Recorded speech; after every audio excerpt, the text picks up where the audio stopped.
Students, आज हम D block तत्व में उदाहरण नंबर 8.5 पढ़ेंगे। आप श्रेणी VO2 प्लस एक आयन दिया है, Cr2O7 माइनस माइनस ये एक आयन दिया है, MnO4 माइनस ये आयन दिया है और कहा है कि MnO4 की जो ऑक्सीकारक क्षमता है वो सबसे ज्यादा है, Cr2O7 की थोड़ी कम है, VO2 की थोड़ी कम है। मतलब ये बढ़ता हुआ क्रम दिया है, किसका? ऑक्सीकारक क्षमता का बढ़ता हुआ क्रम दिया है और पूछा है हमसे कि ये ऑक्सीकारक क्षमता का बढ़ता क्रम है। आप समझाइए, स्पष्ट कीजिए कि हाँ ये ऑक्सीकारक क्षमता का बढ़ता हुआ क्रम है। तो हमको आंसर में यहाँ दिया भी गया है कि इसका ये बढ़ता हुआ क्रम है। सही बात है कि ये ऑक्सीकारक क्षमता का बढ़ता हुआ क्रम है। आंसर क्या दिया है कि इसका कारण ऑक्सीकरण क्षमता का बढ़ने का कारण इनके अपचयन के बाद हमें जो निम्न स्पीशीज प्राप्त होगी उसका स्थायित्व में वृद्धि होती है। इनके अपचयन के बाद जो प्राप्त निम्न स्पीशीज है उसके स्थायित्व में वृद्धि होती है, यह है इसका कारण। लेकिन हम इसको थोड़ी इस तरीके से भी समझ सकते हैं। सबसे पहले हम चाहें तो इसमें निकाल लें वेनेडियम की ऑक्सीकरण क्षमता, यहाँ निकाल लें हम क्रोमियम की ऑक्सीकरण क्षमता और यहाँ निकाल लें मैग्नीज की ऑक्सीकारक क्षमता। तो निकाल लेते हैं हम, किसकी निकाल लेते हैं? वेनेडियम की निकालते हैं सबसे पहले। तो आपको निकालना भी चलो हम सिखा देते हैं। यहाँ पर ये है VO2 प्लस। तो हमने कहा था कि जिसकी ऑक्सीकरण संख्या निकालनी थी उसकी हम मान लेते हैं X, जिसकी ऑक्सीकरण संख्या निकालनी होती है उसको मान लेते हैं हम X। ऑक्सीजन की कितनी होती है? 2 माइनस के 2 और कितने ऑक्सीजन है? 2। तो 2 गुणे -2 और बराबर में जितना प्लस चार्ज हो तो प्लस, माइनस हो तो माइनस और कुछ नहीं हो तो 0। तो यहाँ +1। अब इसको सॉल्व कर लीजिए तो दूनी 4 माइनस के 4 और प्लस के 1 पक्षांतर होगा तो ये 4 वहां चले जाएंगे तो X की कितनी आ जाएगी? 5। तो ये वेनेडियम की ऑक्सीकरण अवस्था 5 आ गई। इसी क्रम में यदि हम Cr2O7 की निकालेंगे तो हम शॉर्टकट में कर देते हैं। क्रोमियम की कितनी मान लें? X। तो क्या बन गया? 2X। क्रोमियम की कितनी मानी? X। कितने क्रोमियम? 2। तो 2X हो गया। अब प्लस लिखेंगे।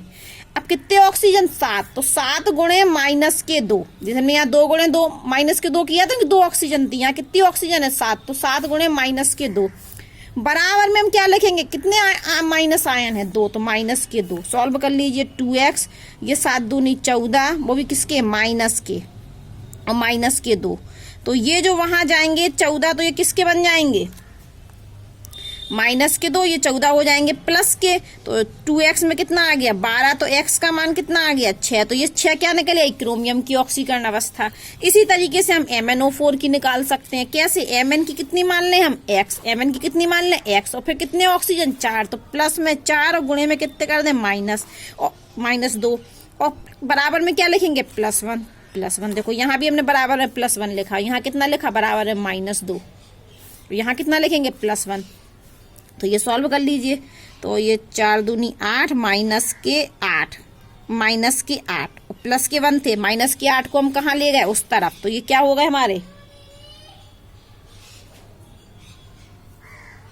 अरे ये प्लस में नहीं है बेटा, ये माइनस का है। क्वेश्चन में क्या है? ये माइनस का आयन है। फिर से कर लीजिए, ये गलत लिख दिया मैंने, माइनस लगा है यहाँ।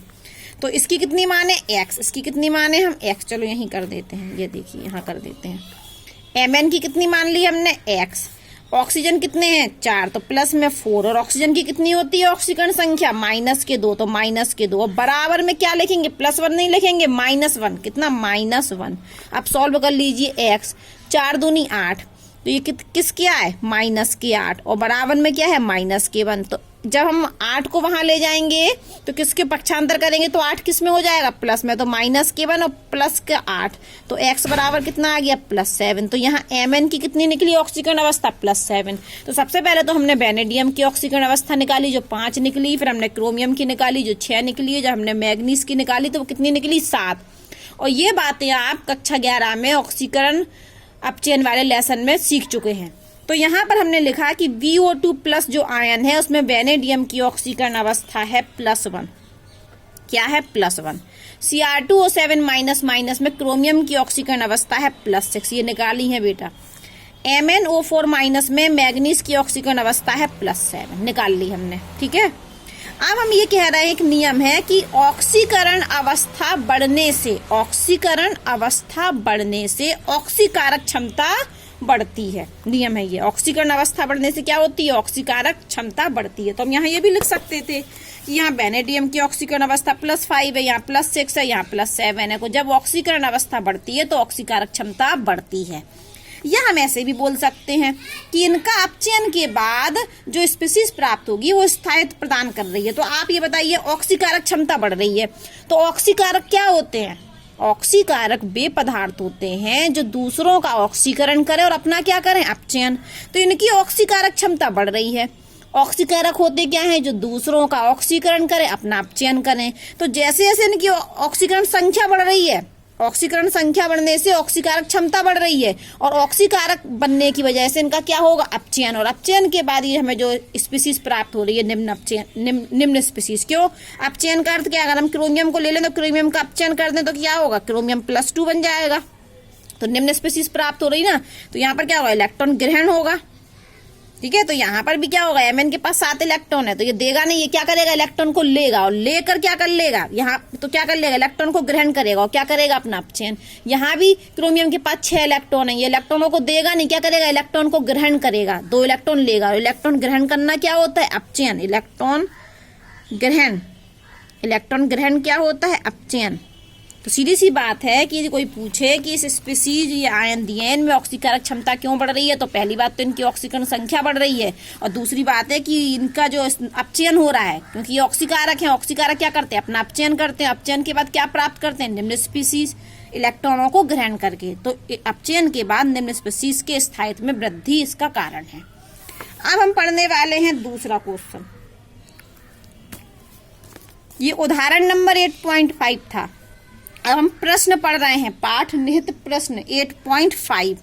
संक्रमण तत्वों की प्रथम श्रेणी में, प्रथम श्रेणी मतलब 3D सीरीज। कौन सी सीरीज, 3D सीरीज। ठीक है, संक्रमण तत्वों की प्रथम श्रेणी में आयनन एंथैल्पी के जो मान है उनमें अनियमित परिवर्तन को समझाइए। और कौन कौन सी आयनन एंथैल्पी, प्रथम और द्वितीय। तो ये तो हम जानते हैं कि जो आपकी डी ब्लॉक है, तो डी ब्लॉक में जो 3D सीरीज है, कौन सी सीरीज, 3D सीरीज, प्रथम श्रेणी। तो आयनन विभव के मान में अनियमितता होती है, तो वो कह रहे हैं इस अनियमितता को समझाइए। वो भी कौन कौन सी, प्रथम और द्वितीय। तो अनियमितता हमको समझाना है। तो आयनन विभव क्या होता है, जब किसी गैसीय विलगित परमाणु में से एक इलेक्ट्रॉन निकालने के लिए जितनी ऊर्जा की आवश्यकता होती है, हम उसको आयनन एंथैल्पी कहते हैं। तो हमने क्या किया, पूरी 3D सीरीज के तत्व लिख दिए। ये क्या लिख दिए हमने, 3D सीरीज के तत्व, scandium, titanium, vanadium, chromium, manganese, iron, cobalt, nickel, copper और जिंक। और इनका क्या बना दिया, इलेक्ट्रॉनिक विन्यास। वही पूरा नहीं लिखा, जैसे हम स्कैंडियम का लिख सकते थे, तो हम स्कैंडियम का लिखते कि 1s2, 2s2, 2p6, 3s2, फिर हम लिखते 4s2 और 3d1। तो हमने बाहरी इलेक्ट्रॉनिक विन्यास लिखा है सबका, 4s2, 3d1। ठीक है, तो ये हमने 3D सीरीज लिखी। और आपको वो कह रहे हैं, हम जानते हैं कि 3D सीरीज में जब हम लेफ्ट से राइट जाते हैं तो आयनन एंथैल्पी के मान में क्या है, बढ़ना चाहिए। वैसे तो क्या होना चाहिए, लेफ्ट से राइट जाने पर बढ़ना चाहिए, लेकिन ये बढ़ता नहीं है, कहीं घट रहा है कहीं बढ़ता है। तो बढ़ता नहीं है, क्या पाई जाती है, अनियमितता होती है। ठीक है, तो हमको इस अनियमितता को समझना है कि ये अनियमितता क्यों पाई जाती है। ये 3D सीरीज है, इस 3D सीरीज में जब हम लेफ्ट से राइट जाते हैं तो आयनन एंथैल्पी का मान बढ़ना चाहिए। नियम तो ये कहता है कि बढ़ना चाहिए, क्योंकि नाभिकीय आवेश का मान बढ़ रहा है। लेकिन यहाँ पर कुछ अनियमितता है, तो हमको आज उस अनियमितता को समझाना है। ये वही कह रहे हैं कि अनियमितता तो पाई जाती है, तो आप कैसे समझाएंगे, आपको समझाना है कि आयनन एंथैल्पी के मान में जो अनियमितता है वो क्यों है। तो उसको समझाने के लिए हमने क्या लिखा, इलेक्ट्रॉनिक विन्यास लिखा। क्या लिखा, इलेक्ट्रॉनिक विन्यास। अब मानिए प्रथम आयनन एंथैल्पी, तो हमको एक इलेक्ट्रॉन निकालना है, जो कहाँ से निकल जाएगा, 4s2 से, आराम से बाहरी कोश से निकल जाएगा। दूसरा निकालना है तो भी यहाँ से निकलेगा, दूसरा निकालना है तो भी आराम से यहाँ से निकल जाएगा। ठीक है, आसानी से निकल रहा है। तो आयनन एंथैल्पी का मान क्या है, सही चलता जा रहा है। अनियमितता बताएं हम कहाँ पाई जाती है, यहाँ। देखो यहाँ तो कोई दिक्कत नहीं, पहला इलेक्ट्रॉन भी निकल जाएगा, दूसरा भी निकल जाएगा। टाइटेनियम में भी पहला भी निकल जाएगा, दूसरा भी निकल जाएगा। वेनेडियम में भी पहला निकल जाएगा, दूसरा निकल जाएगा। जैसे ही हम क्रोमियम में आए, जहां कहाँ आए, क्रोमियम में, तो पहला तो बड़ा आसानी से निकला, ये निकल गया मान लो पहला इलेक्ट्रॉन। अब हमें दूसरा निकालना है, तो दूसरा कहाँ से निकलेगा, यहाँ से। ये जो पहला इलेक्ट्रॉन है ये कहलाएगी फर्स्ट आयनाइजेशन एनर्जी, जिसका मान ज्यादा नहीं होगा। अब ये निकल गया तो हमें मान के चलो क्रोमियम +2 बनाना है। क्या बनाना है, क्रोमियम +2। तो अब हमको दूसरा इलेक्ट्रॉन ये निकालना पड़ेगा। तो ये दूसरा इलेक्ट्रॉन निकालना होगा, इस आयनन एंथैल्पी का मान होगा ज्यादा। यहां से इलेक्ट्रॉन निकालने में ज्यादा ऊर्जा की आवश्यकता है, तो इस आयनन ऊर्जा का मान क्या होगा, ज्यादा। और जबकि हम क्रोमियम से मैग्नीज पर जा रहे हैं, तो मैग्नीज का दूसरा इलेक्ट्रॉन निकालना कम कठिन है। देखो ये पहला और ये इसका दूसरा, तो यहाँ पर ये कम मान है दूसरा इलेक्ट्रॉन निकालने के लिए। मैग्नीज के लिए यदि हमें दूसरा इलेक्ट्रॉन निकालना है तो आयनन ऊर्जा का मान कम है, जबकि क्रोमियम में हमें दूसरा इलेक्ट्रॉन निकालना है तो आयनन ऊर्जा का मान ज्यादा है। क्यों, क्योंकि क्रोमियम में जो दूसरा इलेक्ट्रॉन निकल रहा है वो कहाँ से निकल रहा है बेटा, 3d5 से निकल रहा है क्रोमियम में दूसरा इलेक्ट्रॉन।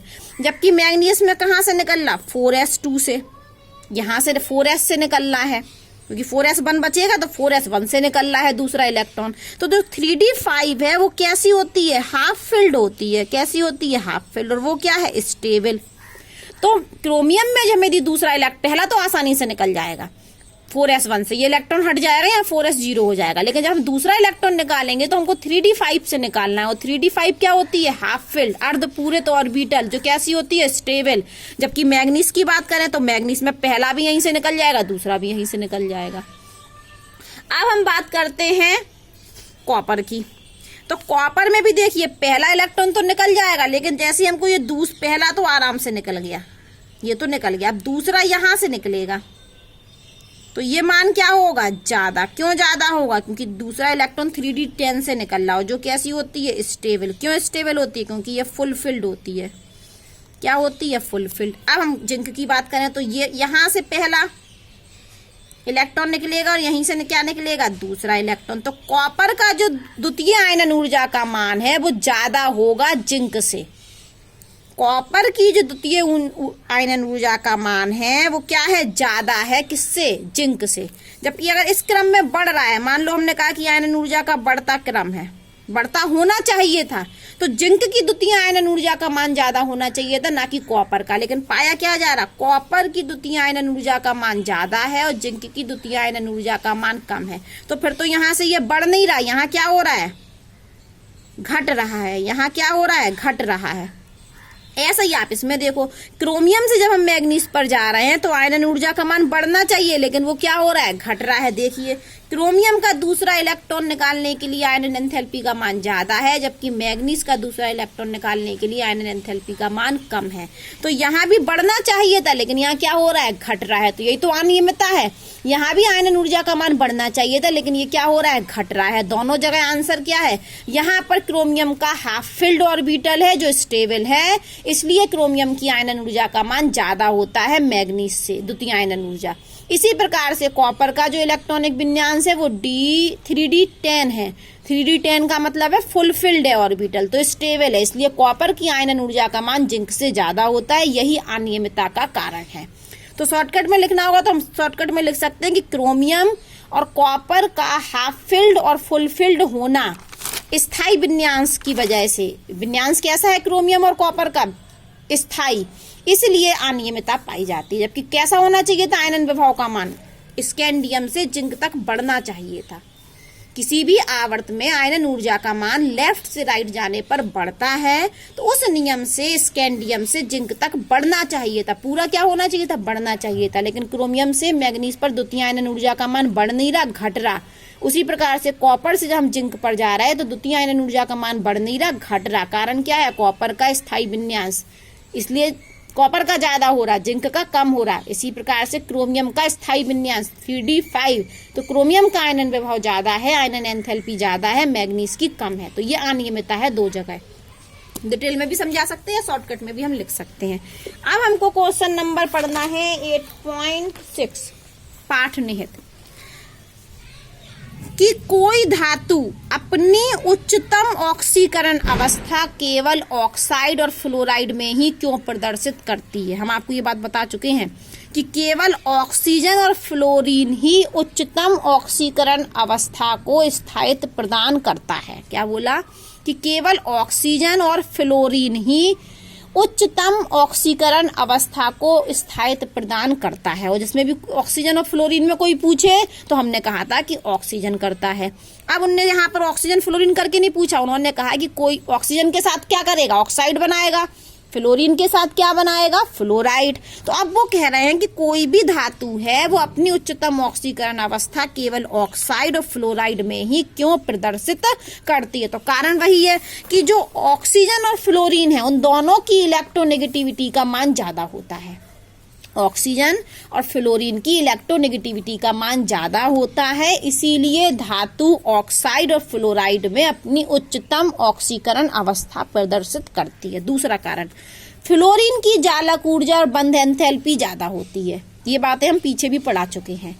फ्लोरीन की जालक ऊर्जा और बंध एंथैल्पी का मान ज्यादा होता है, इसीलिए धातु अपने फ्लोराइड में उच्चतम ऑक्सीकरण अवस्था प्रदर्शित करता है। और एक और कारण है कि ऑक्सीजन में बहुआबंध बनाने की क्षमता होती है, इसीलिए धातु अपने ऑक्साइड में उच्चतम ऑक्सीकरण अवस्था प्रदर्शित करते हैं। तो ये हो गया क्वेश्चन, इस क्वेश्चन का आंसर। अब हमसे एक क्वेश्चन और पूछा गया कि क्रोमियम +2 और आयरन +2 में कौन प्रबल अपचायक है। वो कह रहे हैं कि क्रोमियम +2 और Fe+2 में कौन प्रबल अपचायक है। तो हमको ये देखना है कि कौन प्रबल अपचायक है। तो हमको देखना पड़ेगा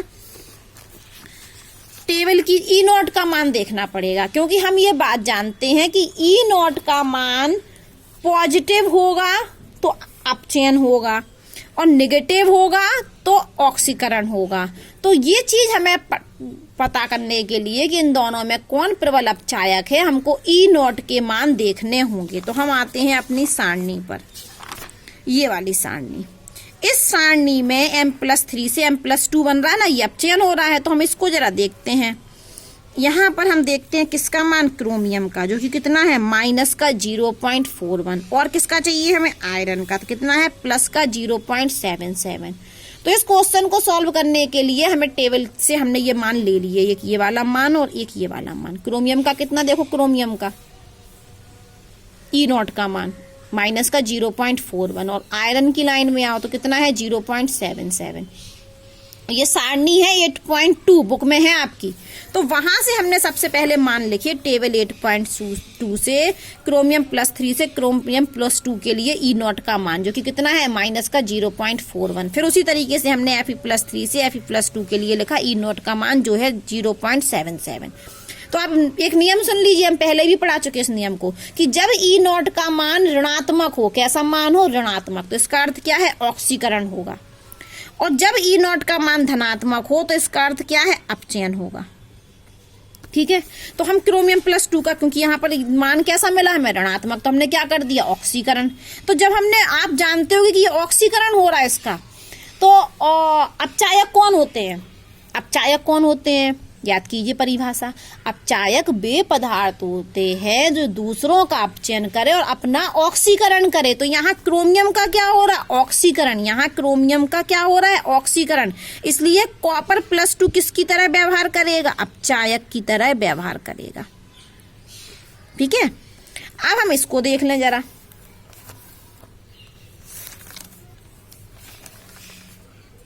इसका भी देख लें हम।